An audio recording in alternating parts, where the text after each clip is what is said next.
Beloved, we have come together in this afternoon that we might share in hearing conversation around the national plans, understanding the impact. Leading us in this conversation is going to be Reverend Cedric Bridgeforth, Senior Pastor of Grace United Methodist Church in Los Angeles. He is the immediate past president of Black Methodists for Church Renewal. He'll be joined by some others that he will certainly make introductions about, but won't you welcome him as he comes to lead our conversation this afternoon.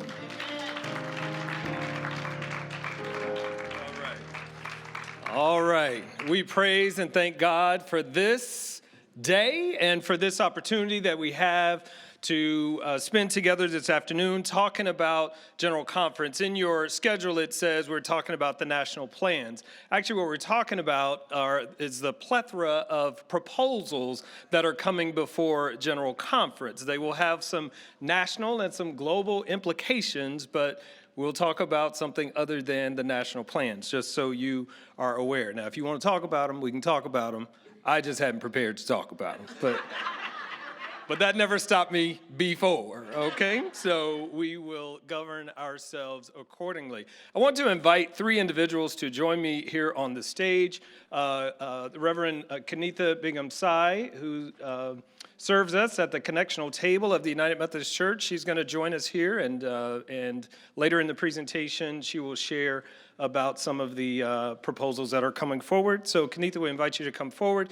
And then Reverend Dr. Jay Williams, who serves as the lead pastor at, what's that church in Boston? What's that church? Union Church there in Boston. And so Jay is going to share as well about one of the proposals. And then also Reverend Junius Dotson, our General Secretary at Discipleship. He will also be joining us here. So I invite you to just be seated as we prepare. You can go ahead and give it up for them as they make their way. We're all sharing in this work together on today, talking about General Conference, because General Conference is not a solo sport. It is something that we do in community and we do in covenant together. And so I appreciate all of you for entrusting this time unto us. But please know this is all of our conversation.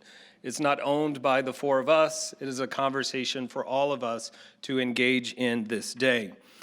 So we want to talk about General Conference. Let me just start with an overview, because some of you have attended General Conference as delegates before. You've been there as observers. You've participated in a variety of ways. This 2020 General Conference will be held in Minneapolis, Minnesota, May 5th through the 15th. And so if you have not already gotten your ticket to ride, you may want to get it very soon. There are 862 voting delegates, equally divided between laity and clergy, representing the worldwide United Methodist Church.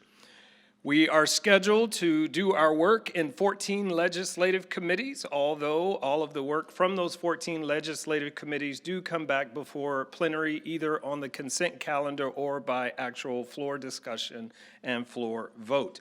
For those of you who are only familiar or have only been familiar with what happened at St. Louis General Conference in 2019, that was the entire General Conference meeting as one committee. That's an aberration. That is not how it normally works, all right? So it's designed for us to do our work in 14 legislative committees, and so we'll say more about that later. Also, if you want to read the legislation that has already been prepared and presented for the delegates, it is in a document called the Advanced Daily Christian Advocate, the ADCA. It is available online. You can download it for free, a PDF version, but if you like to have an old-fashioned printed copy, it will cost you, okay? So it's up to you and your pocketbook and your accountant as to how you receive that, but that is already made available to you. And so all of these petitions that we have to address that are in the Advanced Daily Christian Advocate and the other legislation that will come before the body at General Conference will make its way either to a trash can or to the Book of Discipline or the Book of Resolutions. That's where it has three locations where it can land: the trash can, the Book of Discipline, or the Book of Resolutions, okay? Those are not synonymous. I already know what you're thinking, all right? And so Some of what we will be discussing at General Conference and deciding has to do with these plans that you've heard quite a bit about. You will also know that at General Conference we will talk about the new social principles. We also have work to do as it relates to the budget for the coming quadrennium and many other items. So we're not just there to vote on the plans, okay? There's so much more work coming before the body, and I want us to be aware of that. So as we look at these proposals that are coming before a General Conference, do know that what I'm offering today is not the full list. It's not every single proposal coming before General Conference. What we're offering today is just a broad swath, just a quick look at some of the major ones, or the ones, at least the ones that were presented with greater depth at the pre-General Conference briefing in January. It was held in Nashville. And our hope by doing it this way is that you can listen to what each of these proposals puts forth, and you can begin, or you can continue to discern for yourself or for yourselves what is of importance to you, so that you know what you value, you know what your non-negotiables are, whatever that means. You know what's important for you to stay a part of the United Methodist Church, or to move into some other expression of Methodism, or to just say bye-bye to it altogether. It's very important to take what I just said very seriously, because, again, all of this work could be divvied up between 14 legislative committees. There are 862 people, and you may know 4 of them. And so once this legislation is turned loose in that body, it could go any way the body decides for it to go. So if you are too hell-bent on one plan or one proposal, and that proposal starts to get amended or it's voted down, then what do you do? So it's imperative for all of us, whether you're a delegate or not, to have a sense about what you value, and what you need, and what you hold dear about the church that you want to be a part of, so that you can track, you can identify, and you can advocate for those things as the process unfolds. So as we advance this conversation and we talk about these proposals that are coming, I want to talk about some of the essential elements that I'll lift up in brief on the ones that we'll talk about today. We'll talk about the contributors. The proposals themselves are important, but I think it's important for you to also have a sense about who put it together, who brought this before the body for consideration. We'll also look at each of these plans and consider what number of denominations or expressions may be the result of this proposal if it were to pass. We'll look at some of them call for votes or decisions to be made at the local church level, at the annual conference level, and then, of course, for clergy and members at large. So we'll lift up some of that. We'll also talk about the stipulations, what's required if we were to pass a particular proposal. What would be required of the body to do in order to live into that? We'll also pay some attention to the asset division and also the disposition of assets, because that is important. As the bishop said for us earlier, follow the money, right? So you want to know where the money is going, and also where is it coming from, right? No? Okay, all right, I'll keep rolling. And each of the proposals ultimately talks about a structure, okay, a lasting structure, and what the church might look like in what remains or in what goes, or, you know, what have you, and then also some timelines are attached, deadlines that need to be met if proposals are passed. So let me just run through the list of proposals that we'll discuss today. We'll talk about the new denominations of United Methodism. You may know it by its street name. The street committee calls it the Indy Plan or the Indianapolis Plan. So we'll talk about that. We'll talk about the new plan, new expressions worldwide. We'll talk about Next Generation UMC, the protocol of reconciliation and grace through separation. And then we'll shift and talk about U.S. as a regional conference, the Christmas covenant, and then a piece of legislation that was submitted by our very own Dr. Fred Allen on all of our behalf, this piece entitled Jubilee Freedom Today, which has not gotten very much press, if any, at all. And so we will lift those up. Before we go into the detail of the proposals, let me just talk about how they're delineated, just so you have a sense about kind of which box to put these proposals in, because that has helped me to, as I've read them and thought about them and been in discussion with folks. One, there's this large category of disaffiliation. And some of the proposals talk about ways in which local churches, annual conferences, or other entities may disaffiliate from the United Methodist Church and affiliate with another Methodist expression, or just go and be an autonomous body unto itself. The next category is disillusion. That simply means that the United Methodist Church, as we know it, just goes away, just disappears, all right? And so two of the proposals that we'll talk about today, the New Denominations of United Methodism and New Expressions Worldwide, are two proposals that call for dissolution in their fullest expression. And then the third category that we'll address has to do with regionalization. And we pull this out because this is different from a full-on proposal about how the inner workings of the church would be adjusted. It just really talks about how we relate to one another in our global existence. And so we'll pull those out and talk about those separately. We good so far? Pace okay? Monotone enough for you? All right, because I want to keep it monotone for you today. That's my thing I'm working on in Lent. I want to be as monotone as possible. Just get back to my Methodist roots. I just want to be as monotone as I possibly can be. That was a joke. Clearly, comedy is not my spiritual discipline. So let's move then to the New Denominations of United Methodism, the Indy Plan. So what we know about it, and you'll find it in the legislation that's been presented, or if you just Google it, there are videos out there with the authors of this legislation talking about it. The end result, if the Indy Plan were to be approved, is we would end up with two or more denominations. It's designed primarily to end up with a traditionalist branch and also a centrist or progressive branch. And the centrist or progressive branch may decide to stay together and may decide to split off, and that's how you would get two or more. In this proposal, the United Methodist Church continues through the centrist branch or the centrist progressive branch. The traditionalists would remain. In the traditionalist branch, our current incompatibility language, if you will, would remain. So our current stance in the Book of Discipline would remain, but in the centrist and progressive United Methodist Church or expression, that incompatibility language would be removed. Annual conferences, clergy, bishops, and other entities would choose membership or choose affiliation as to whether or not they wanted to affiliate with the traditionalists or with the centrist or progressive branches of the church. And there are some defaults built into this plan.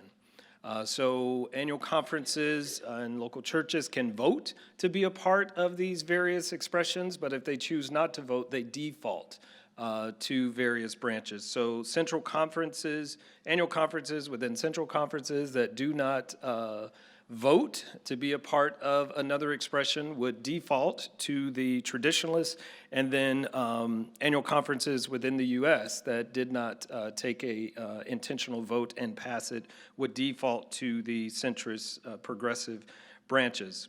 Also within this proposal, agencies become part of the centrist progressive United Methodist Church and have the option, should they so choose, to contract with the new expressions that have been created.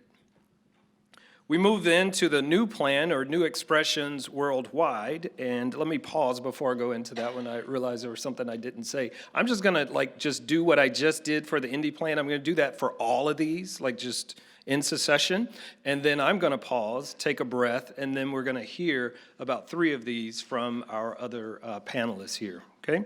That way, all of them get the same amount of time in this first round of presentation. So then we move to the New Expressions Worldwide, or the new plan, as it were. It's submitted by a group of United Methodists who have band together as an organization called Our Movement Forward, UM Forward.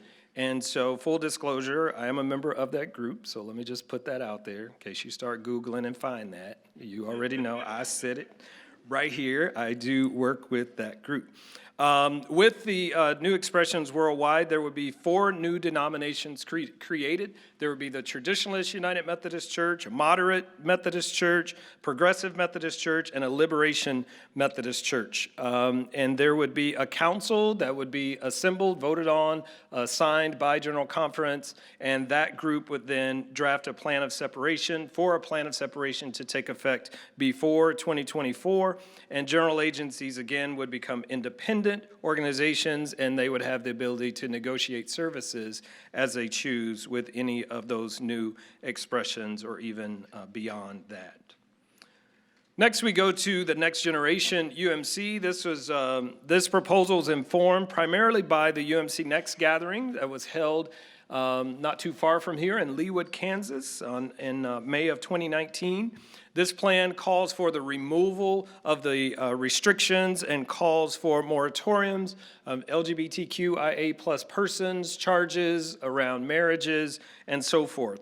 It also calls for a commission on the 21st Century Church, and that group would meet to do work in drafting and presenting a new constitution and a new structure for the United Methodist Church. And this option calls for the adaptability for different missional contexts as well as options for local churches to decide how they will function and operate within this new structure. It also calls for a special general conference in 2023 to be convened as a constitutional conference, and so convention. And that is necessary because if you dismantle what we have now, you have to create something new that aligns with the new expression or the new directions that meet the desires and the needs of what would remain as the United Methodist Church or the United Methodist Church moving into its next iteration. Next, we have the protocol of reconciliation and grace through separation. We heard a little bit about this proposal or this plan this morning as part of our Ebony Bishops panel, so we're grateful to them for taking time to address this before us. And this is the one that has received some pretty significant, even mainstream press. And so you may have heard more about this one than you have some other ones. In fact, after this ran on CNN, my mom called me the morning after, and she says, "I have a question." I said, "Yes, ma'am. What is it?" She said, "Well, I was watching the news." I said, "Okay." She says, "Do you still have a job?"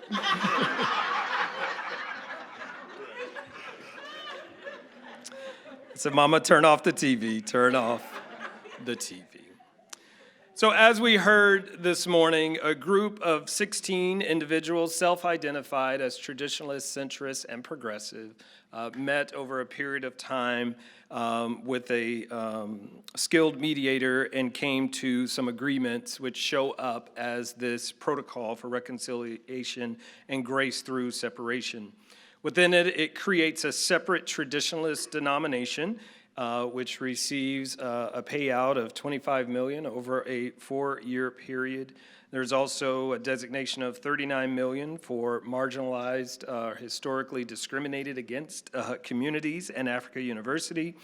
Local churches, annual conferences, and central conferences who leave the denomination for traditionalist denominations retain property and assets. That simply means there's a relaxation of the trust clause that allows that to happen for a set period of time. And it does not change the structure or practices of the post-separation United Methodist Church. That's essentially what Bishop Easterling was lifting up for us, in that what the church looks like after the protocol, or should the protocol pass, is left up to be decided by those who remain, not by those who are gathered now, who may not be a part of what would exist afterwards. So let's shift all together now and change our brains slightly and talk about a proposal coming from our connectional table, which has a title of U.S. as a regional conference. And this was submitted by our United Methodist Connectional Table, and it establishes the U.S. as a regional conference. Right now, all of the conferences outside of the U.S. are referred to as central conferences. So there's the U.S., which is divided in 5 jurisdictions, and then there's everybody else who's in what's called central conferences. Kenitha will say more about this when she presents as to why this language of regional conference has come forth, but the ultimate purpose of it is to give the U.S. churches parity with those in central conference as it relates to ability to adjust for context and also to deal with more localized issues in more intentional ways. Another proposal that deals with regionalization as its primary focus is what's referred to as the Christmas Covenant, our gift of hope. And this is a piece that was drafted primarily by leaders from outside of the U.S. And for those of you who track General Conference legislation, you know that there's very little legislation that shows up at General Conference that comes from outside of the U.S. And there's very little legislation, even that's written in the U.S., that considers our worldwide church. And so this is quite exciting to have this. So this creates regional conferences on a global basis. So it allows it really just names all of the regions around the world as regional conferences. It also allows the U.S. to maintain its jurisdictional boundaries and powers because central conferences, those areas outside of the U.S. are not divided into jurisdictions the way we are within the U.S., but there is a provision here that maintains the U.S. jurisdictional boundaries and powers. It eliminates all the language that references central conference and changes that to regional conferences so that, because that's what would make sense. And then language in our discipline where you see outside the United States of America would be changed to around the globe. Again, to just put everybody on par throughout the world. Now, there are several other plans and proposals that the delegates already have before them in the in the ADCA. Some of those are all belong or fully inclusive church and the simple plan. And a way for the United Methodist Church to move forward, all just basically call for a removal of the restrictive language and some local autonomy in some places. The jurisdictional redraw strategy is a proposal that calls for each of the jurisdictions to basically create conferences that are identified as traditionalists or centrists or progressive, but to do that on a jurisdictional basis. And there are many other iterations of those plans as well, or those prospects. Let me lift up this one particular piece of legislation, as I stated earlier, was submitted by Fred Allen a few months ago. It's Jubilee Freedom Today. And this one talks about the fact that it leans on this notion of really reparations is what's at the heart of it. And it calls for the General Conference to follow through regardless of what General Conference decides as it relates to these other proposals or plans that are coming before the General Conference. Earlier today, the question was asked, how do these plans or proposals impact the Black church? Well, this is one piece of legislation that was written with the Black church in mind and mentions the Black church in name.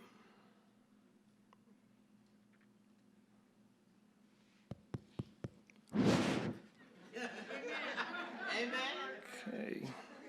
That must have been a good lunch.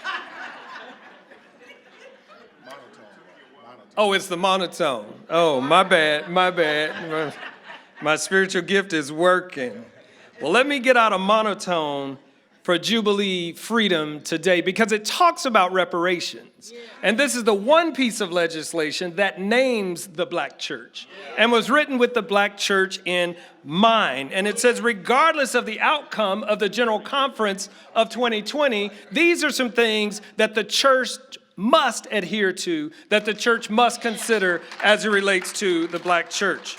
So it calls for the church to allow the black churches to disaffiliate with their property deeds as an act of repentance and reconciliation.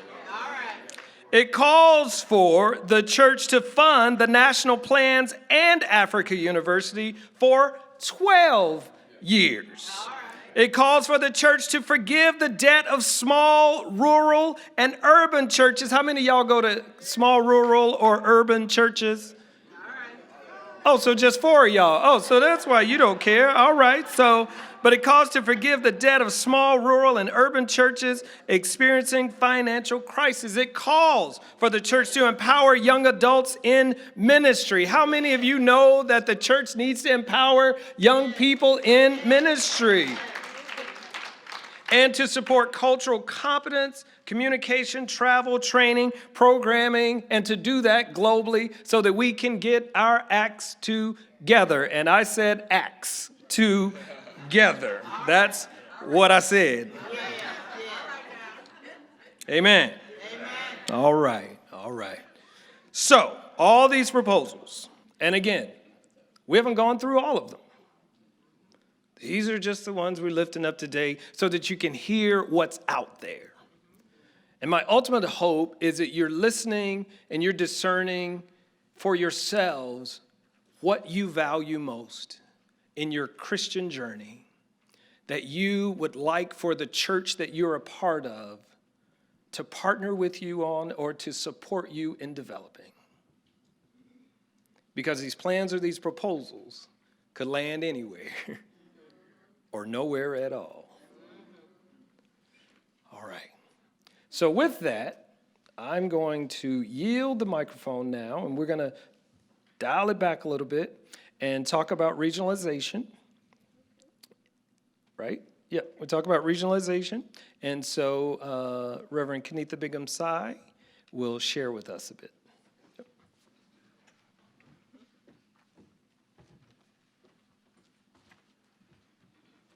He notched it up a little bit because he was afraid of a Eutychus moment.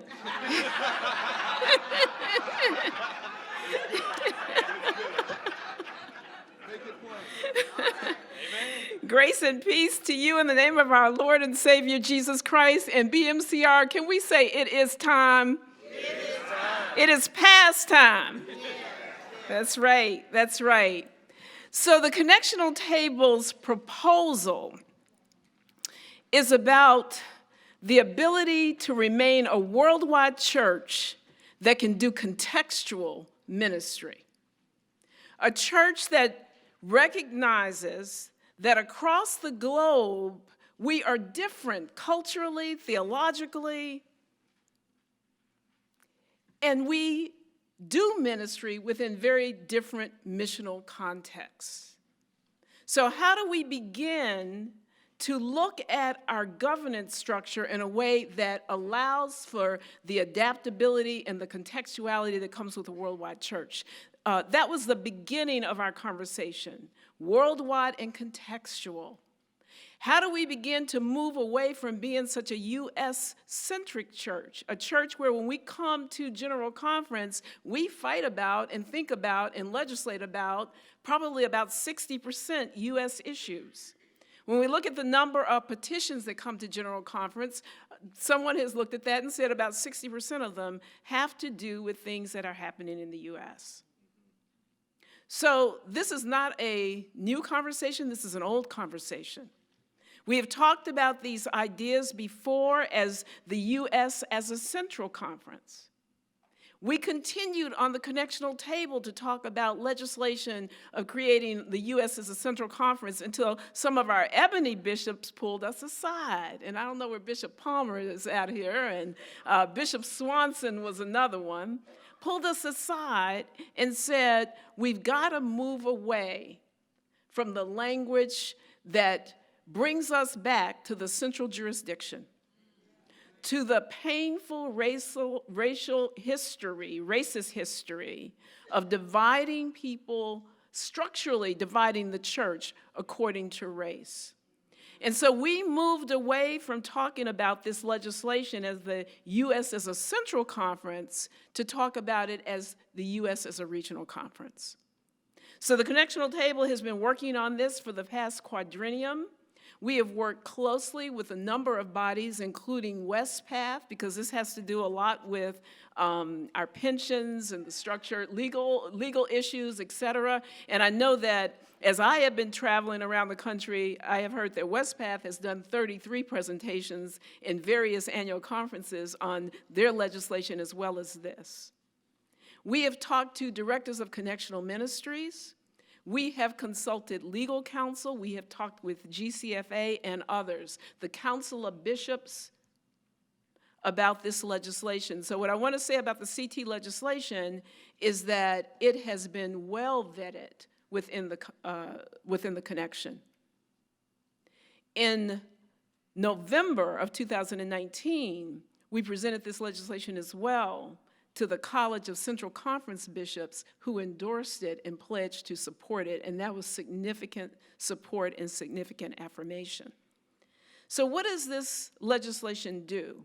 It does several things. First, it creates an interim step of a U.S. regional committee. That means that before an actual regional conference is formed, there is a legislative committee of the General Conference that deals with U.S.-centric matters. That means that when we would go into General Conference, everything that is pertinent just to the U.S. would be given to this committee as a legislative committee. Now, decisions of that legislative committee would not be final. They would work just like any other legislative committee, and the final decision would have to be made by the full General Conference. But that is an interim step and a contingency step. The second and major part of the CT legislation is to create a U.S. regional conference, a U.S. regional conference. And that would be a place where the United States could do its own contextual and adaptable work. Now, what many folks don't know and don't realize is that our central conferences have the ability to adapt the book of discipline or to supplement the book of discipline according to their own context. When the Connectional Table met in 2017 in Norway, we met in Oslo, Norway, we were all given a gift of the supplement to the discipline for the Nordic-Baltic Episcopal area. It's a little thin, little extra discipline. I said, oh, look at this, right? Because when we talk about trust clause issues, that has to do with U.S. law. That does not apply in our central conferences in Africa or the Philippines or Europe. Many of the issues, we talk for who knows how long about U.S. pension plans. And do you realize that our central conference brothers and sisters are, for clergy out there, they're voting on your pension plans that do not apply to them. So the U.S. has had no place except General Conference to do that kind of adaptive work. And this proposal would give the United States the ability to adapt the book of discipline according to the U.S. context. Now let me help us all dream a little bit about what the possibilities could be. Could you imagine a U.S. regional conference tackling racism in America? Could you imagine a U.S. regional conference developing a plan for vitality for urban churches, for rural churches, for Black churches? Could you imagine a place in which U.S. folks would come together to begin to dream and to think about the United Methodist Church in this context? So you heard from Cedric some of the details of this. This would not change the jurisdictions. It would not change the election of bishops that happens within jurisdictions, that happens differently in the central conferences. It would maintain the same jurisdictional lines. Now, many people, if I've gone around and presented this around the country, people have said, why don't you just, get rid of the jurisdictions or do something different with the jurisdictions? This legislation gives the U.S. Regional Conference the ability to change the boundary or numbers of jurisdictions if it so chooses, as long as it would have the approval of the affected annual conferences. So we could begin, because the jurisdictional structure we all know was born of racism in our church. We would have the ability to think through issues like that through a U.S. regional conference structure. As we have, and I'm going to now broaden this conversation a little bit, as we have talked about the U.S. as a regional conference proposal coming from the connectional table, we have tried to differentiate it from some of the structural proposals. This is not a dissolution proposal, dissolving the United Methodist Church. This is not a disaffiliation proposal. This is not a proposal that sets about to fundamentally change the structure of the United Methodist Church. We're still talking about the same United Methodist Church. It would just create a structure for the U.S. to make adaptable decisions. If one of the other plans passed, you could still have a U.S. regional conference, right? So the U.S. regional conference proposal is not dependent upon any other plan. It stands on its own. Now let me expand it a little bit, and I'll just talk really briefly about conversations that have been happening about the Christmas covenant. I was in the Philippines in February, where the Philippines annual conference, Cavite, we did a presentation actually for a gathering of all the delegates in the Philippines, and then that was followed by the Cavite annual conference. That annual conference voted under the 45-day rule to send both the protocol to General Conference, but also to send a piece of legislation called the Christmas Covenant to General Conference. What the Christmas Covenant does is it takes the U.S. as a regional conference proposal and expands it worldwide. As we were working on this for the connectional table, people would ask, well, this is great for the U.S. Why don't you expand this worldwide? I had a couple of answers to that. First of all, I do my best to stay inside my own hula hoop. And we were not tasked with doing that. So we tried to stay within our own hula hoops, and we said at the time, if leadership for an idea were to come, it should come from the central conferences themselves, okay? The other reason that, that we did not go to that extent was because we recognize the turmoil that was happening in the church and the need to stay very focused, and felt like the central conferences already have the ability to adapt. So that's something maybe that can wait. However, the leadership has come from the central conferences. A group of Central Conference folks have created this Christmas covenant, which has expanded this idea worldwide. It incorporates the connectional table legislation. So I want to just highlight that for you as you hear about the Christmas covenant, that it definitely incorporates this idea. And as we all think about these various proposals, and as we think in particular about regionalization, think of it from the perspective of the local church and from the perspective of the vitality of the local church and the vitality of the Black church. And what kinds of conversations do we need to be having here in the U.S. around that? I'm going to sit down and let some others present because I know there's lots of other information. I want to just say one thing before I sit down, though, is that the connectional table is also tasked with allocating the budget. We work on the budget with GCFA, and we do allocations around the World Service budget, the World Service Fund, Africa University, the Black College Fund, MEF, the Interdenominational Cooperation Fund. And please pay attention to what is happening with the budget, because we know that many of these proposals and just in general where we are in the denomination right now is causing some major contraction.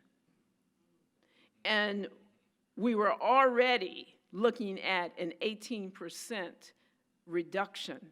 So we're looking at the potential for further contraction, and as the budget itself contracts, the question becomes, how are those monies allocated and what's coming out of where? So please pay attention. We have we did the budget differently at the connectional table than it has been done in the past. We based these budget allocations on a set of values. Number one value was a focus on the holistic mission of the United Methodist Church, not the mission of any one particular entity, but the holistic mission of the whole church. Another value was the sustainability of the mission of the agencies in our commissions and boards. Another value was looking at emerging missional priorities, and we identified issues around immigration, racial justice, as it's been there all the time, but especially the urgency around these kinds of things as emerging now. We looked at stewardship, we looked at sustainability, and then we looked at issues of justice and equity. And equity is different from equality. Okay? When you start talking about equality, when people start talking about equality, they start talking about let's cut the budget the same across the board. Okay? Equity takes into account the disparities that already exist. Okay, so this was a very different way of looking at this budget, and so please take a look at that. All of this legislation, the legislation on the U.S. as a regional conference, will come to the conferences committee, the conferences legislative committee, if some other proposal does not come to the full, like a legislative committee of the whole. So if you're delegates and if you're on conferences, pay attention. If you know folks on conferences in your delegations, talk to them.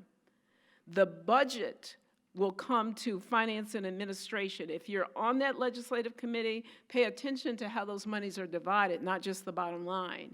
If you have someone on your delegation who's on finance and administration, again, be in conversation. I will have later at the back some little cards here about the U.S. as a regional conference legislation. They're just little postcards that you can take and give away to folks, and about the budget. And on both of them, the important piece is a website address, a link, so that you can find as much information as you will all fall out the window like Eutychus after you read all the stuff. But, you know, we're at that time of the year where we're being called to be faithful. So thank you and blessings. Thank you for that. Let me ask all the delegates in the House, if you'll stand. All delegates, General Conference delegates, right? Jurisdictional delegates, if you'll stand. So you'd be reserves to General. Okay. All right. Just want to see. All right. Thank you. Thank you. Thank you. All right. Those of you who are not delegates, will you stand?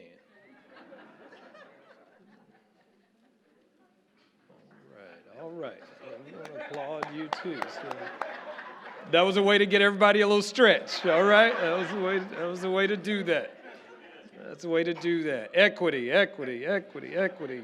All right. After we hear from our other two presenters, if time allows, we'll have opportunity for some Q&A. So I want to move us along and ask Reverend Jay Williams to come, and he will share about New Expressions Worldwide. Praise the Lord, everybody. Praise the Lord. So I'm Jay Williams. My pronouns are he, him, his. I'm going to present for a bit about the new plan, New Expressions Worldwide. But really, as opposed to walking through the details of the plan, I'm going to spend a little bit more time actually reading between the lines. I want to provide the backstory of why we think this plan is important. Mama used to say, you know, it's not what you say, it's how you say it. So I'm going to spend most of my time really talking about the kind of the how and the why we think this is important. Going to raise some questions, some concerns.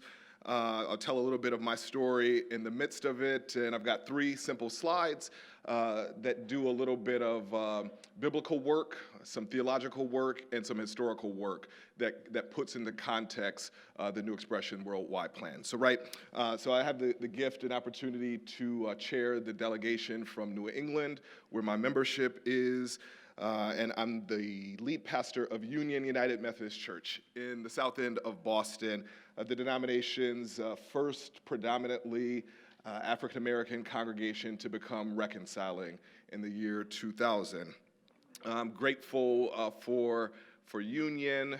We are a church that, in the midst of a lot of challenges, right? A neighborhood that is gentrified now on its third wave. We inherited a building that the conference bought for us in 1949, but that was built in 1872 for white folks who then wore it out, left the city, and went to the suburbs, and then we got a gift, right? Of a building that's now 150 years old, that has a lot of challenges. But even in the midst of that, right, of gentrification and just the context of how we are where we are, we're a congregation that's growing numerically, spiritually, financially, and missionally. And I'm grateful for this congregation that has been in existence for over 200 years. We were settled in 1796 as a church within a church, and we have as our, embedded in our DNA, right, the double helix of biblical faith and social justice. Right? So they're not separate, right? But they're inextricably linked. The first pastor of Union was a former slave-turned abolitionist, David Walker, who wrote the Appeal to All the Colored Citizens of the World. Pivotal abolitionist text, was a member of Union. I could go on and on down the history, but I would be remiss if I didn't mention that I get to stand in the pulpit that the late Bishop Martin McLee stood in from 2000 to 2008, and then he was followed by Bishop Latrell Easterling. So I'm grateful to be able to be in this pulpit, right? The pulpit of Reverend Dr. Charles Colfer, the first African American to receive a PhD in Old Testament, right? So we stand on the shoulders of giants. So truly grateful. It's an amazing congregation, right, that formed me. I was a member of Union during my college years, so Bishop McLee was my pastor. And then went to New York, did a couple things, came back to Boston, and Bishop Peter Weaver appointed me in 2012 to Union. And right, I struggled. I'm going somewhere with this, right? I struggled from my appointment in September 2012 to be standing in the pulpit of a church that welcomed everyone, that was reconciling since the year 2000, when I felt like I could not actually breathe. Right? So it's Pentecost, Sunday 2016, Sunday, May 15th. Some of y'all were at General Conference in Portland. It's Pentecost Sunday. The Lord placed on my heart that my sermon title for that Pentecost Sunday would be Waiting to Exhale, because I couldn't breathe. And Pentecost is about breath, spirit. Where the Spirit of the Lord is, there is liberty. All right, so I didn't tell anybody that I was going to preach this sermon, because I thought I was going to, chicken out, because it was, but I'm standing there, and I go through this really long prologue to say, I've always felt a little bit different, a little bit odd, a little bit strange, but today, Pentecost Sunday, I come out. As a gay man, as a queer man, and almost as if Olivia had my sermon manuscript, she hollered out, "We already knew." Right? We already knew. Followed up the next week on Trinity Sunday to say, I'm grateful to be part of a family that knows me, right? To be caught up in the triune spirit of God. That knows and sees before we can even claim it for ourselves. So I'm grateful for Union, grateful for BMCR today, right? Because it was at Harambe, BMCR Youth Harambe, 1995, I believe it was, in Chicago, where I encountered the Reverend Dr. Kane Hope Felder, right, who was the event's keynote. and I had a question on my heart as a high schooler, right? Help me understand, Dr. Felder, as a biblical scholar, help me understand how I'm learning about evolution, right, and how that intersects with the Genesis narrative, right, with the Bible and science. And he said, well, Jay, that's the Genesis narrative 1 and 2, that's metapoetic. And he walked away. Right? Metapoetic, basically say, don't read the text literally. It's a story that we might find our own stories caught up in the story of a God who is still speaking. So I'm grateful for BMCR, right? And although I must admit BMCR has helped form me as a black man and as a Christian, it has been family for me, I must say that sometimes it's hard to come to the family reunion.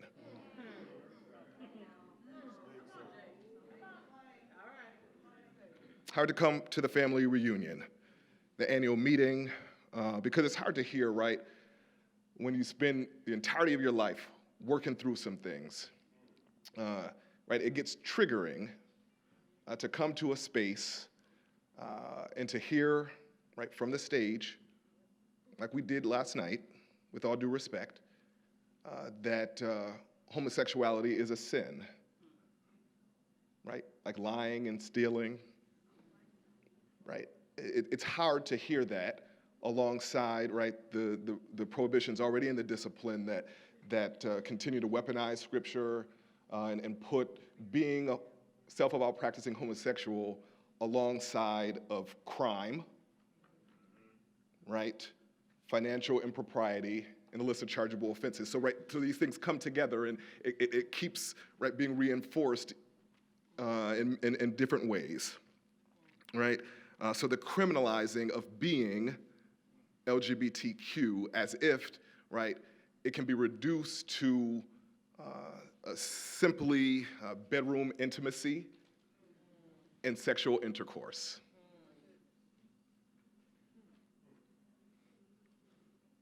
Rather than, right, an expression of identity that claims that I and people who love like me are created in the image of a God who loves us into freedom.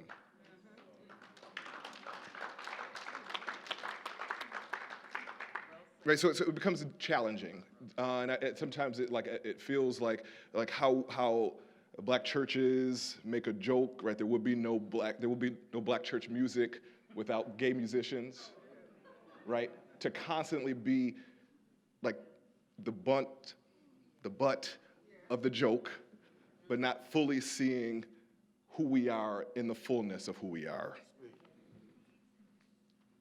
So even though it's difficult to be in the family reunion, still, sometimes you got to look yourself in the mirror and speak over yourself and claim, right, the words that we heard yesterday in worship, that the Spirit of the Lord is upon me too.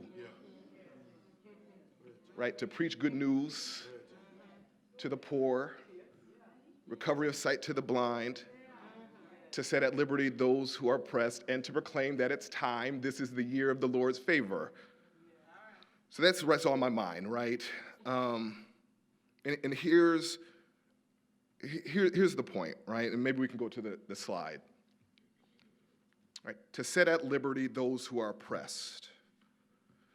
When we actually look at the text, mission and liberation are actually linked together. The church's purpose, right? So in the original Greek language, Luke chapter 4, verse 18 is rendered to set forth the oppressed in deliverance. So with the phrase to send forth being in the Greek apostolai, or apostle, or mission, we actually see that the apostolic mission of the church is liberation. Right, this is the biblical work that undergirds the new plan. Right, so here, the church's current challenge is not simply about resolving the conflict over human sexuality so that it can get on with the real business of saving souls. In other words, the gay problem is not keeping the church from doing its mission. Because when we turn to the text, the Bible says that the mission of the church in transforming the world is actually the work of liberation, the work of anti-oppression.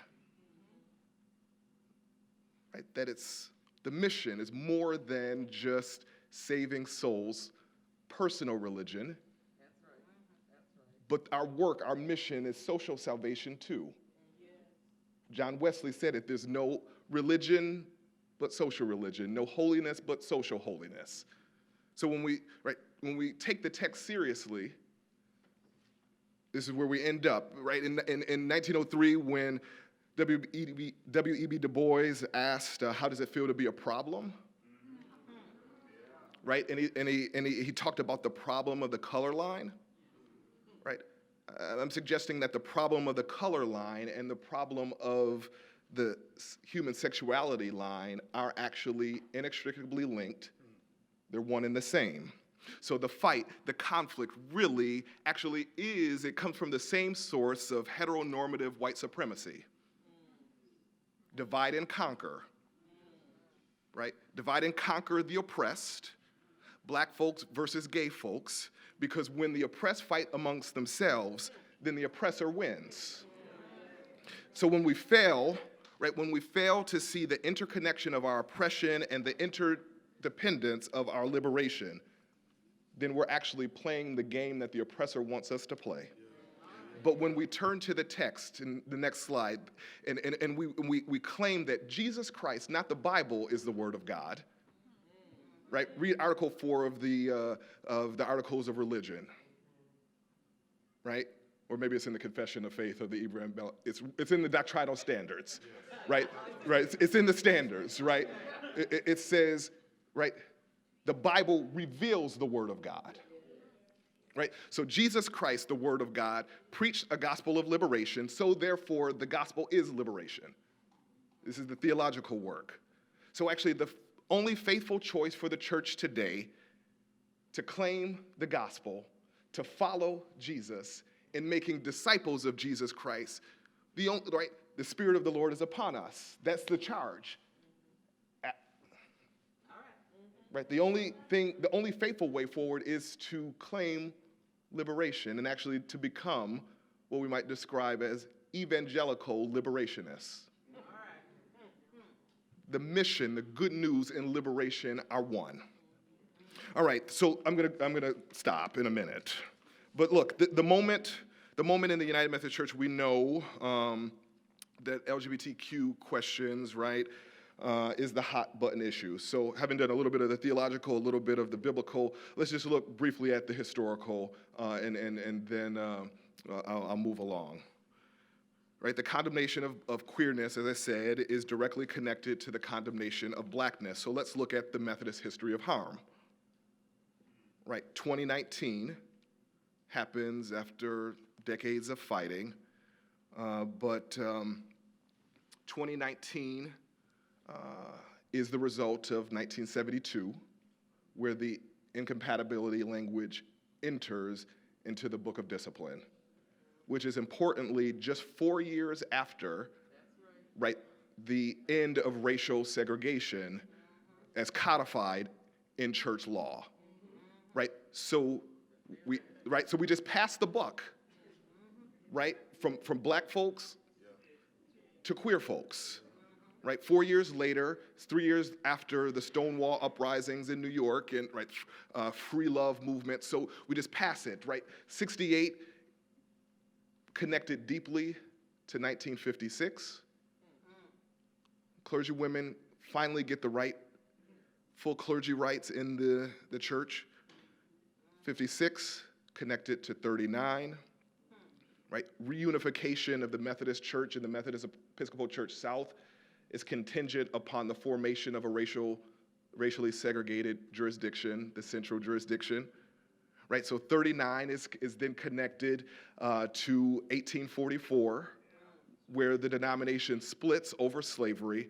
It's important to note we become a colonizing church in 1833 when we send our first missionaries to Liberia, right? And then it all goes back to 1784 when the Methodist Episcopal Church is formed, when most people in the room here today, folks who look like me, were considered 3/4 of a human being, as a denomination is being formed in a former colony dependent upon the genocide of native folks, right, as the outpost of a colonizer, the Church of England.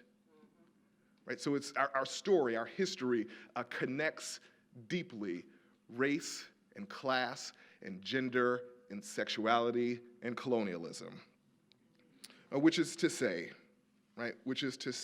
there's something deeply rooted in the DNA of the Methodist Church as expressed in the United States. So it's time, right, to confront the intersectional oppressions that lead us to this current moment. Right? And because it's time, once we confront it, then we might not be condemned to repeat the past. Right, and enter into a new moment. So this opportunity in 2020, and I wrote a commentary about it that was in news service, so you can read more fully the case for this interconnectivity.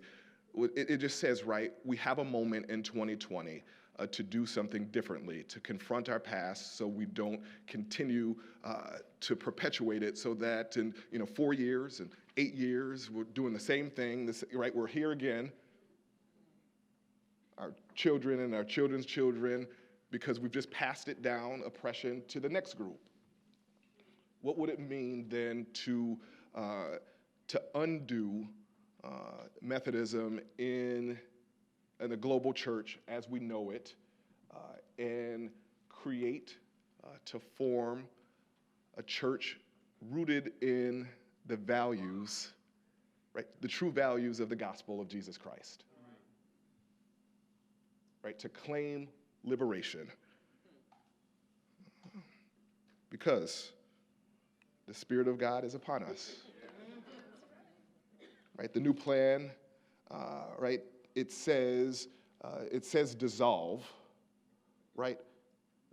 So maybe it's not a formal dissolution of the organization, but at the very least, a dissolution of this history, this DNA of harm, which will allow us to reimagine differently, right? And if somebody has to go, right? If somebody has to go, as seen in the other plans, right? Maybe the work of the General Conference in May is to say, yeah, it is time for some folks to go if they don't claim the gospel of Jesus Christ.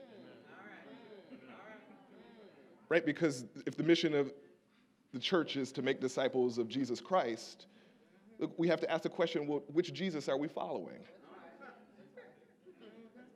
Right? But instead of the General Conference working it all out, the new plan says, let's do the remainder of the work, the plan of separation, let's do it in public, with transparency, with the right representation of all the different constituencies at the table. So that's what significantly, if dissolution, full dissolution of the church is off the table, let's say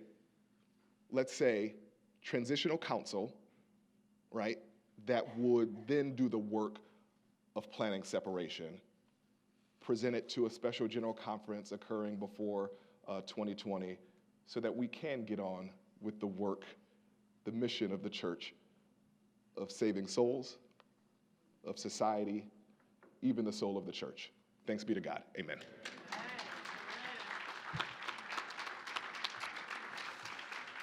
Thank you, Jay. And now, Reverend Junius Dotson will come forward and share about the protocol of reconciliation and grace through separation. Good afternoon, everyone. I want to thank Cedric for sharing time, and I want to thank Kenitha for her presentation and Jay for his presentation. So my time is to talk to you about the protocol of reconciliation and grace through separation. Bishop Easterling and Bishop Palmer did an extraordinary job this morning of explaining the why of the protocol, the environment and the context out of which the conversations began, the historical presence of Ken Feinberg, as well as he talked about the $39 million earmark for ethnic ministries in African University.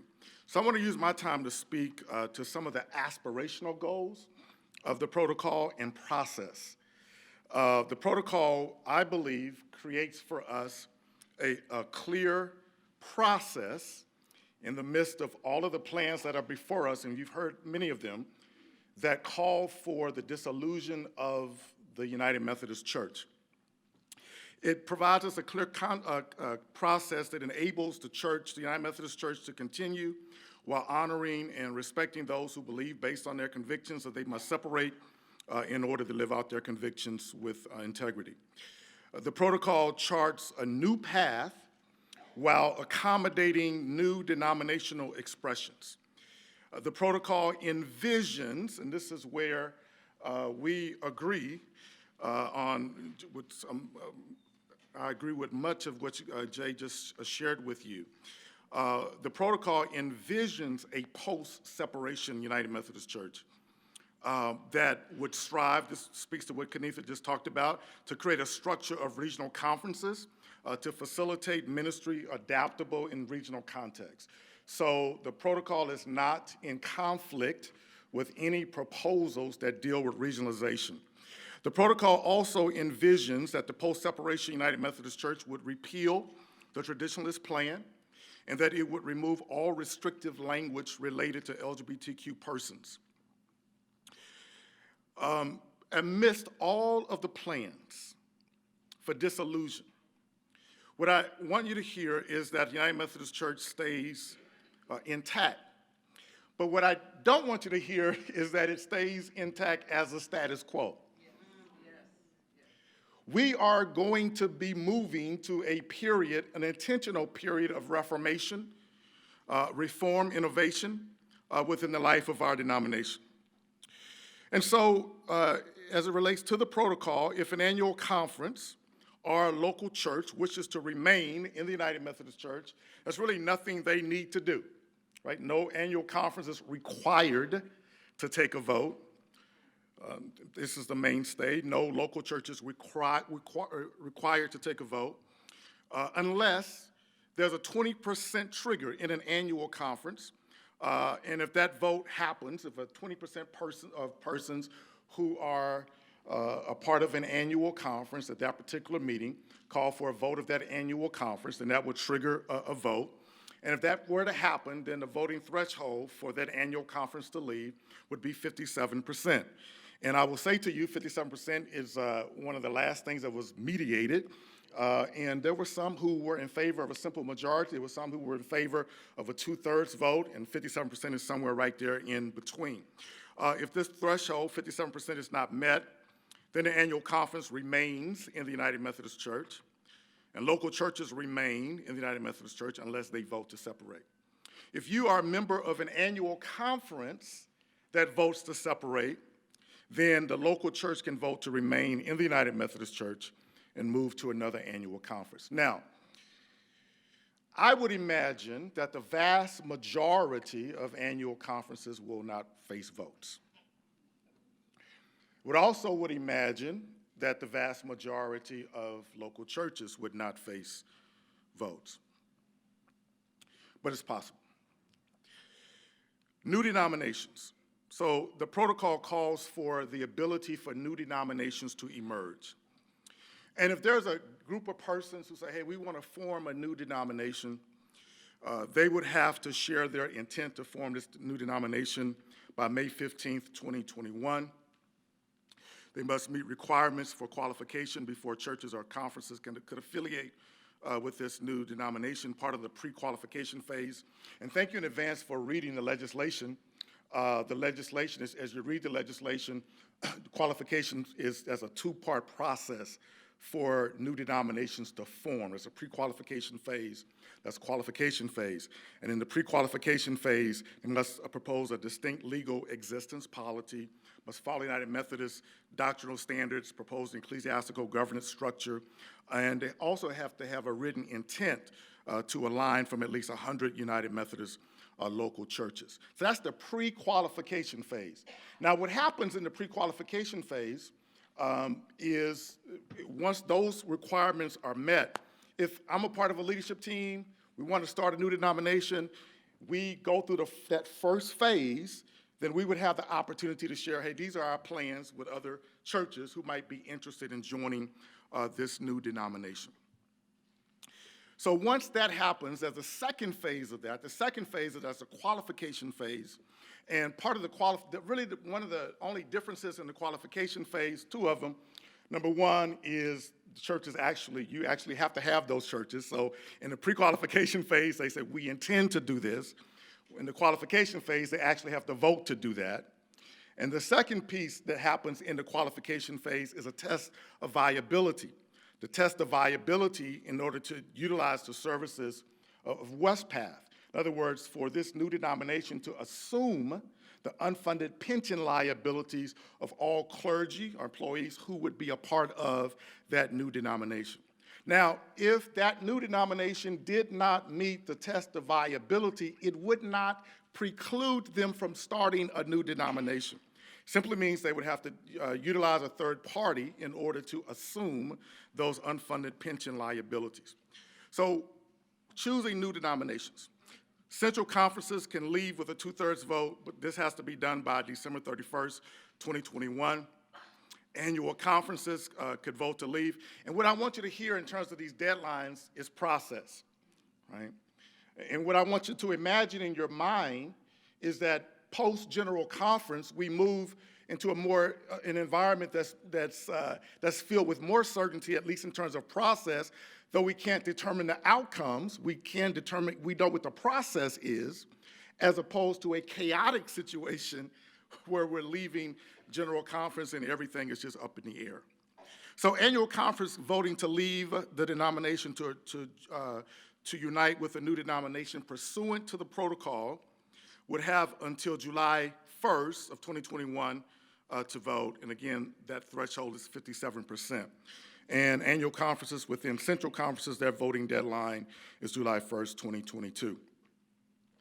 So if a local church wants to separate or remain in the United Methodist Church, if their annual conference separates, the church council, or the equivalent of the church council in that particular local church, would determine the voting threshold. And that voting threshold could be a simple majority, it could be a 2/3 vote, but that would be determined by the local church, and the actual vote would happen at a church conference in consultation with the district superintendent, and local churches would have until December 31st of 2024 in order to make those decisions. Now, there are a couple of reasons why this date, some people have asked, why is this date so far out? Number one was so that local churches would not have to rush, right? Feel like they had to make a hasty decision. That's the first thing.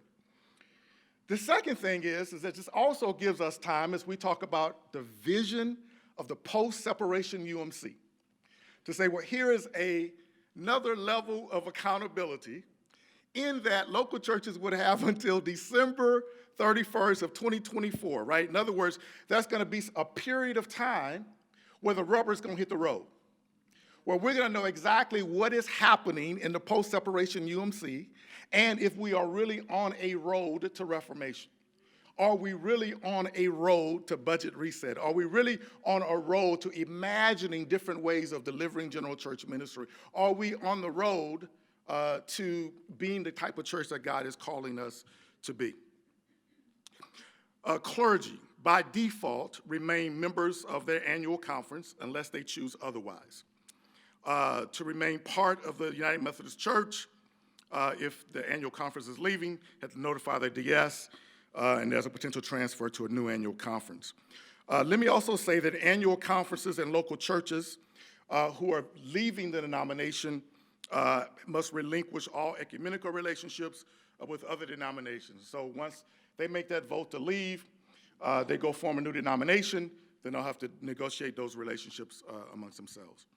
Persons who are leaving to be a part of a new denomination, who serve on boards, general boards and agencies, or other United Methodist leadership roles must resign those roles immediately upon their annual conference or local church voting to move into a new Methodist denomination, unless they move to a church that will remain in the United Methodist Church. Okay? And I believe Bishop Easterlin spoke to this morning, and this is really about having some boundaries in terms of the spirit of mediation was we didn't want to dictate the future of new denominations, and vice versa. We didn't want those persons dictating the future of the post-separation UMC. So that is why that provision is a part of the legislation. To join a new denomination, clergy would notify their DS, their bishop, or new denominational leadership in the U.S. That must happen by July 1st, 2021, or within 60 days after the local church votes to separate, and then they would transfer to an annual conference that separates or direct transfer. And this is all technical stuff. I'm going to move past it. Candidates who are in process in terms of licensing or commissioning or ordination, in other words, they would basically continue in the process with credit for what they've already done, going to a new denomination. Bishops would remain in the United Methodist Church unless they chose otherwise. Let me say a bit about the financial agreement. A lot of this was talked about this morning, so I'm going to move through it fairly rapidly. Local churches joining a Methodist denomination pursuant to the protocol retain their assets and liabilities. Annual conferences will transfer the trust clause to the new denomination. Now, I need you to hear the language there and read the legislation. It's a transfer of the trust clause to that new expression or to that new denomination. Now, what that new denomination does, once that happens, that's the business of the new denomination, but we transfer the trust clause to the new denomination. Persons are expected, these churches are expected to maintain their connection or responsibilities prior to their departure. Local churches joining a Methodist denomination, again, pursuant to the protocol, they must pay previously documented indebtedness according to their terms. So if a local church has outstanding loans, they need to settle those loans. If a local church would also be responsible for settling previously owed and documented unpaid portions related to health insurance payments, pension premium payments, or property insurance payments. So all of those financial responsibilities still remain the financial responsibility of the local church. And then unfunded future pension liability is transferred to the new denomination, again, provided that that denomination would meet Westpath requirements. Annual conferences would retain all property if they join a Methodist denomination pursuant to the protocol. Next slide just talks about this earmark that we talked about this morning. We can just pass right through that. Next slide talks about the moratorium on all administrative and judicial processes addressing LGBTQ restrictions in the Book of Discipline. Those are held in abeyance through the adjournment of the first post-separation UMC conference. So that's basically the gist of the enabling legislation that speaks to all of the terms that were agreed to in the protocol of reconciliation and grace. But there are three things that are not covered in this legislation. Three topics that are covered in Article 6 of the protocol, but not in the actual legislation, okay? Now, when you read the legislation, you're gonna see the preamble. That vision is very clear. You're gonna read the preamble. It's gonna say this is the intent of the post-separation UMC. It's very, very clear. But there are three things that the legislation does not address. One is the repeal of the traditionalist plan or the removal of restrictive language. It also does not address regional governance needed to bring equity and mutuality among the regions of the church. It also does not begin the process of reformation needed in the United Methodist Church. Now, Bishop Easterlin and Bishop Palmer spoke to all three of these this morning, and I want to just add to what they said by saying that acting on all three of these matters are critical to the vision for the post-separation UMC that's cast in Article 6 of the protocol and in the preamble of the actual legislation. When you read the protocol, we're getting to the end of mediation, and the idea was, how do we help each other get to yes? How can we help each other accomplish what we're trying to accomplish? And so what we envisioned was, traditionalists, literally persons who were separating being out of the room. But Bishop Easterling explained why that's not constitutional. And so there has to be another avenue for us to live into the full spirit of Article 6 in the protocol. So there is legislation that's already before General Conference that will address each of these. The Christmas Covenant, Kenitha spoke to. She also spoke to the U.S. as a central conference. Those are ways that help us to get to regionalization. There's another piece of legislation that's part of the UMC Next legislation that calls for the Commission of the 21st Century Church. Cedric spoke to that. That is the vehicle that gets us to the process of reformation. Okay? That is the vehicle. So if we get regionalization, we can deal with removal of language, repealing the traditionalist plan. And when we get to the 21st Century Commission, then we can deal with the actual steps to move towards reformation. The driving question, however, behind Article 6 remains the same. How do we help each other get what we need? And the only way this can happen as we move into General Conference is that we as delegates have to lay aside General Conference thinking, which is often about exerting one's will over another to create a winner-take-all victory. This was not the spirit of mediation. This was not the spirit of our conversations together. It was not about winners and losers. It was about how do we help each other get to yes. And it is going to take an unprecedented level of coordination and cooperation for all parties to accomplish what is described in the protocol. It would require some internal shifts into what I call mediation thinking, which is helping other people get what they need so that they can help you get what you need, an extraordinary cooperation to strengthen our internal witness and to truly transform our church. But here's where we are. And persons have asked me, what would happen if nothing passes, right? And what I need you to hear, and particularly for the black church and for the health of the black church, I think we're at a tipping point in this denomination. So either we're going to move forward with a clear process, right, for separation to happen in a dignified way, or we splinter and we implode, and there's even more harm done to ministries and people who stand in need of our ministries across our connection. And so we find ourselves at a Paul and Barnabas moment. And the witness of Scripture demonstrates that God can use separation of ministry partners like Paul and Barnabas and Mark to reach more people as the good news is shared in different ways. I believe the protocol offers us an orderly and responsible way to part with the blessing, understanding that our Wesleyan roots will always bind us together, even as some may choose to branch out into distinctive expressions of the church. My ask for all of the persons I've been presenting to are a couple. I have a couple of asks for you real quick.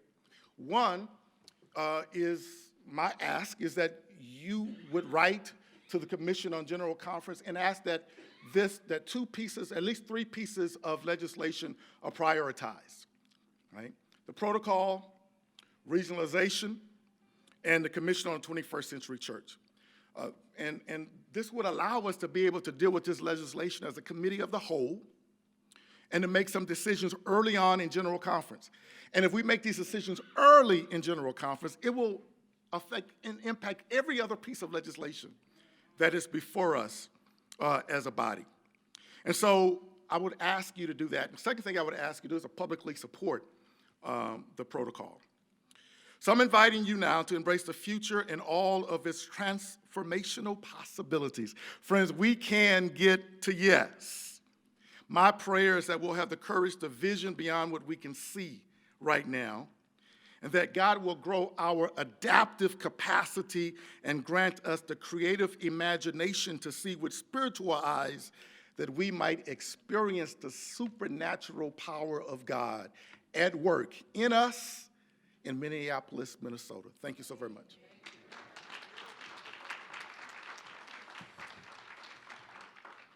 All right.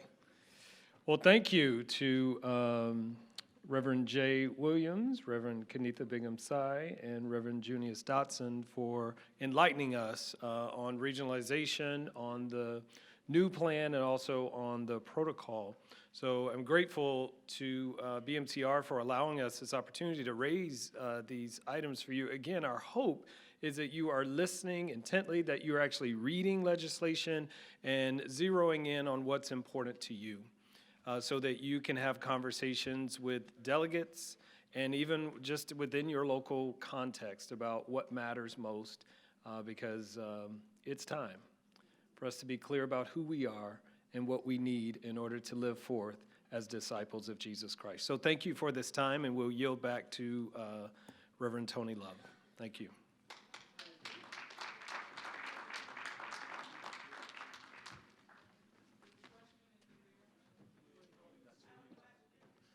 Question's going to be for you, I'm Reverend. Marilyn Thornton. I just needed Reverend Dotson to repeat the 3 priorities that he mentioned last in his presentation. The first was the first was regionalization. Regionalization. Okay, this would be the Christmas Covenant and the U.S. as a regional conference. This is the legislation from the connectional table. The second is the protocol. And the third is the Commission on the 21st Century Church.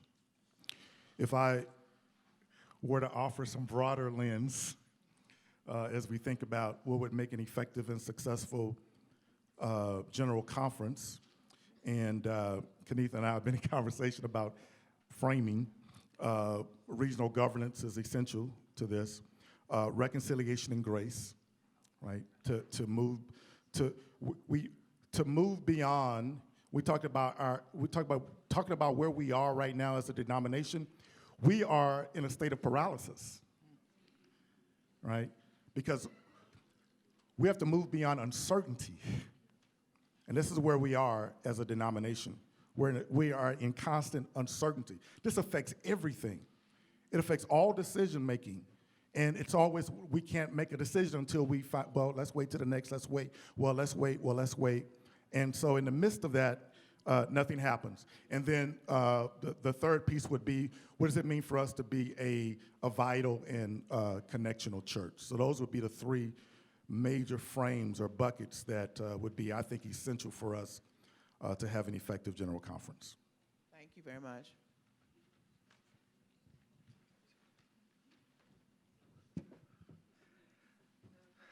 Microphone here, please. Thank you. Stephen Tillett, Baltimore, Washington Conference. 2 quick questions. The first, in one of the, I don't know if it was SBC 21 meetings or meetings leading up to all this, no, it was at the meeting at Tinley Temple, January 11th. We were informed that there's around $120 million that is the pool of undesignated funds from which some of these budgeting priorities are being taken. In the context of a reordering of our denomination, who's controlling those funds? I'm gonna speak to that number first, and then I'll let Kenitha talk about the allocation process. So one of the things that we tried to get an accurate accounting of was that term, right? What is the net liquid assets of the denomination? And that number, $128 million, even in the midst of the mediation, we were off on numbers. We were off on numbers by about $100 million, right? Because when you look at the publicly documented statements, would give the indication, that we would be at about $128 million. But the reality is, and this is an accounting piece, that about $100 million, we're at $28 million is a real number. There's $100 million that is a part of a health benefit trust fund, right? That is utilized for health benefits, pension benefits for retirees, right, of general church agencies through however long you go back, right? So the reality is that from an accounting perspective, it appears that number is a net unrestricted asset, but the reality is that that money is designated for that purpose. That was very helpful. Now, the other, based on the last thing you said, is this. If no agreement can be reached in Minneapolis, what then? Because it's clear from what Bishop Easterling said and what we already know that WCA, traditionalists et al., already have drafted their book of discipline, standing up a publishing house, et cetera, that they're leaving. What then? And what do you recommend to African American congregations in the midst of that maelstrom and chaos if nothing is done other than we know those folks are leaving? I'll try to answer that somewhat. One, I will say also, we actually don't know who is actually going to leave. As conversations continue, that shifts and changes. I think that what Junius was saying is that there is so much pressure in our system right now that if we don't do something, if we come out with an unproductive general conference, we are likely to splinter. Okay, it's one thing to separate, it's something else to completely splinter, okay, and to enter into even more chaos and hurt than we have experienced before. Now, in terms of the budget, we are already, let's say that this were all off the table and we were not talking about protocols, et cetera. We were already experiencing decline. We've already had the report of the sustainability group talking about that our basic funding model is not really sustainable. We are already proposing a budget that is in the ADCA that represents about a 23% reduction in our, especially our World Service funds and those funds that, World Service in particular, okay? Changes in the, or issues impacting the Episcopal Fund and its solvency. We're already there. Now you're talking about a potential loss of churches or loss of annual conferences, which will diminish what we already have and certainly diminish the percentage that annual conferences actually pay in apportionments. And what are the adjustments now and what are the projections now that need to be made? So those conversations are ongoing with GCFA, General Counsel on Finance and Administration, and the connectional table. And if I were to talk about roles or try to explain them in a local church context, GCFA is kind of like the Finance Committee and CT's like either the Administrative Board or the Council on Ministries, if you think of it that way. We bring that missional focus to the conversation around money, holding together mission, ministry, and resources together in the conversation. So we are looking at how do we determine how we set apportionments coming up in the next quad, understanding that annual conferences are already experiencing stress on their budgets, understanding that annual conferences are going to continue to experience stress on their budgets, okay? Now, so how do we begin to set that base percentage rate that determines apportionments that get paid into the funds? And then how do we allocate those monies? That's two separate pieces. One piece has to do with how much do you have to work with. The other has to do with how you divide that pie, okay? And as you think about what is important, in particular to the Black church, You know, you think about your agencies like G-Corps, you think about Africa University, you think about your Black College Fund and others, and ways in which they begin to impact those funds, those monies. Even the work of the boards and agencies, all of them, ways in which that work begins to impact or has been impacting folks at the local church level. What's going to happen with us bringing up new clergy? How are we going to attract young people into ministry? How are we going to begin to think about ways to revitalize our churches in urban areas and in rural areas? So what I'm pushing everybody to do here just by saying this is don't just think about the money, think about the mission and the ministry. What we're going to have to do going forward is we're going to have to articulate vision, and we are going to have to focus mission. We can no longer do everything that we've done before exactly the way that we have done it. Now, I would say that that's true, period. But certainly when it comes to funding it, we can no longer fund what we've done before the way we've done it. Now, we can see that as a negative, or we can see that as an opportunity to see what God is going to do. Because sometimes it takes a little pressure on the system to really get the system to begin to shift and change. So this is not just, I think some people look at this as a time of loss and crisis and anxiety, or you could look at this as a generative time, a time of opportunity, a time to see where God is working and how God is moving. You know, we've got the record in Scripture.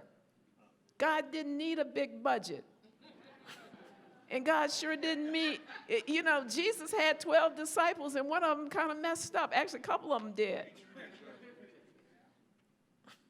Okay? There was no unlimited budget. They had nothing. They had none of the structure of the synagogue anymore. And that's the basis of the growth of the early church, was all the trappings had gone away. Right? We've gotten so used and so comfortable to the trappings that we have forgotten the passion for the mission and ministry, and I think that's what's got to be rekindled. We've got to rekindle spiritual formation and prayer. We've got to kindle within United Methodists a passion for the mission, and then we've got to focus. And I would say that we've got to discern what is emerging, not what has been. You know, I love that passage, Isaiah 43. Look, I am doing a new thing. Can you not perceive it, church? I don't want to start preaching. Take the mic away. So quickly. Just quickly, I agree with everything about the mission vision. Just two concerns around the protocol. One, to echo what our connectional officer said, right? So we, at least publicly, we don't actually know who's leaving. So how can we endorse or support or like position the General Conference around the protocol when there's been fracturing amongst the WCA and the Traditionalist Coalition that signed on to the protocol? So it would be, you know, helpful to get a little bit more detail on how the protocol actually still is the case if, right, IRD has already pulled out, good news is critical, right? So the far right doesn't seem to be like they're leaving en masse as the protocol originally promised. That's the first piece, and then the second piece around the finances. How do we have a financial agreement based on a financial valuation that is now off by $100 million? So, it seems like like the protocol and the process towards, you know, tidying it all up at this General Conference, it seems like we're moving a little bit too fast out of a desire, yes, to end a 50-year-old fight, and we're all exhausted by the fight. And I know I don't make good choices when I'm tired. Right? You can't write papers. You can't give a good sermon. You shouldn't send an email. Right? Right? You need to go to bed, get some rest, sleep on it, look at it in the morning. Right? So the new plan says, yes, maybe a plan of separation, the time is upon us, that some folks would go.